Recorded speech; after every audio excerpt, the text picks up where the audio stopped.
एक दूर दराज गांव था जहां हरियाली और सन्नाटा साथ साथ रहते थे। उसी गांव में काजल नामक एक सीधी सादी लड़की रहती थी। काजल का दिल गांव के एक लड़के राजू से जुड़ा हुआ था। राजू एक ऐसा आदमी था जिसे किसी की परवाह नहीं था। बचपन में एक हादसे में उसके सर पर चोट आने की वजह से वो थोड़ा ऐसा बन गया था। उसके एक रास्ते में जा रहा था, उसे गाड़ी ने उड़ा दिया और वो पागल जैसे होने लगा। इधर उधर देखने लगा क्या हुआ, इसी वजह से वो वैसा हो गया। उसका दिमाग पूरी तरह ठीक नहीं रह पाया, लेकिन उसका दिल बहुत साफ था। राजू काजल से बहुत प्यार करता था। पूरे गांव में बस वही एक था जो काजल के लिए कुछ भी कर जाता था। काजल जो कहती वो करने के लिए तैयार रहता था। एक दिन राजू अपनी बाइक लेकर गांव से बाहर चला गया घूमने। रास्ते में कुछ गुंडे दिखे, बदमाशों दिखे।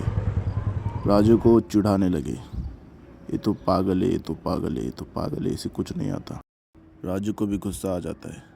वो इधर उधर भागने की कोशिश करता है, बट वो बहुत सारे होने की वजह से उसे भागना नहीं मिलता। राजू भी उनको मारपीट में लग जाता है, बट अचानक से वहाँ पर एक सफ़ेद धुआं हो जाता है। सफ़ेद धुआं होने की वजह से राजू को बहुत चोट लगती है। उसे चोट लगने की वजह से वो एक कमरे में आके सो जाता है। उसे बहुत दर्दनाक मौत मिलती है, क्योंकि उसे बहुत दर्द होता है, उन्होंने मारा हुआ। तरस तरस के बेचारा आखिर मर जाता है। कुछ दिनों बाद काजल को ये बात पता चल जाती है। उसकी सहेली ने उसे बता दिया होता है। काजल का दिल अब टूट चुका होता है। काजल बहुत रोती है। राजू को जिसने भी मारा उसके बदला लेने के लिए करती है। बहुत रोती रोती रहती है।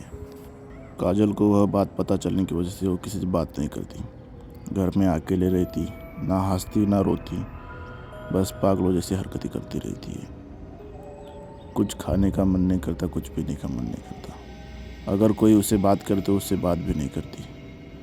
अचानक से उसका दिमाग का संतुलन बिगड़ गया और वो सोचती है कि मैं अब मर के उन लोगों का बदला लूँगी। ऐसा करके वो गुस्से में आ जाती है और अपनी जान गंवा बैठती है। कुछ समय बाद गाँव वालों को पता चला कि काजल भी इस दुनिया में नहीं रही। कहते कि उसकी मौत एक अधूरे मोहब्बत की वजह से हुई थी, इसलिए उसकी आत्मा को शांति नहीं मिली। रातों में गांव के बाहर अजीब अजीब आवाज़ें आने लगी। लोग कहते थे कि काजल की आत्मा भटक रही है और उन्हें कसम खा लेती ही कि वह उन लड़कों को सज़ा देती रहेगी जिन्होंने राजू को ज़िंदगी छीन ली।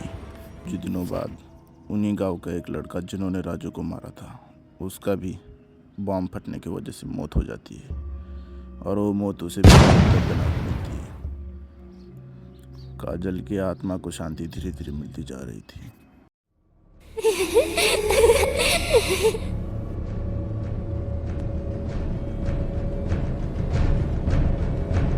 फिर उसी कुछ दिनों बाद एक लड़का गाड़ी लेके जा रहा था। उसे लगा उसका कोई पीछा कर रहा है। पीछा करने में उसका संतुलन बिगड़ गया और उसकी मौत भी एक एक्सीडेंटली हो गई, जिसमें भी काजल का बहुत बड़ा हाथ था। उसकी भी मौत बहुत तरस से हो गई थी। आखिरकार उसने दो लोगों को मार दिया था। तीसरे लड़के को भी वो अचानक से आते हुए दिखती है, गायब होती है। वो उस जगह से भाग निकलता है। उसे बहुत डर लगने लगता है, इसलिए वो भाग जाता है।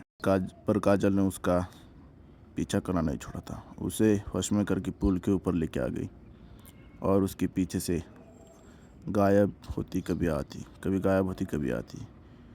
इसी तरह उसको डर लगा और उसने देखते देखते सीधे पानी के अंदर अपनी जान दे दी। कुछ दिनों बाद फिर गांव में फिर से वही हरियाली छा गई। सबको पता चल गया था कि वो 3 लोग मर चुके हैं। गांव वाले भी खुश हो गए और काजल की आत्मा को भी शांति मिल गई। इसी के साथ द एंड स्टोरी। दोस्तों, एक स्टोरी को बनाने के लिए मुझे पूरा दिन लगता है, तो आपको बस एक सब्सक्राइब करने के लिए भी 1 मिनट भी नहीं लगता, तो प्लीज़ सब्सक्राइब करके जाना। धन्यवाद।